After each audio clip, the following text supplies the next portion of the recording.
Mismong ang Manila Regional Trial Court na ang naghain ng not guilty plea para kay dating Negros Oriental Representative Arnolfo Teves Jr.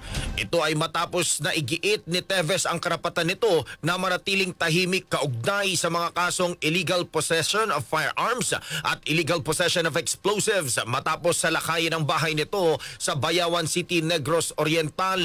Alas 7:18 ng umaga nang dumating si Teves sa sala ni Judge Renato Enciso ng Manila RTC Branch 12 kasama ang kanyang mga abogado na sina Attorney Joey Lumangaya at Attorney Rafael Andrada. Nakasuot ito ng bulletproof vest at helmet habang mahigpit na ipinapatupad ang seguridad ng National Bureau of Investigation. Si Teves ay nahaharap sa kasong 10 counts ng murder, 13 counts ng frustrated murder at 4 counts ng attempted murder.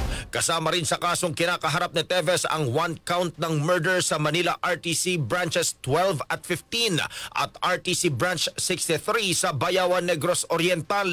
Bukod sa illegal possession of firearms at explosives sa Manila RTC Branch 12, nahaharap din ito sa kasong terrorism sa Quezon City RTC Branch 77.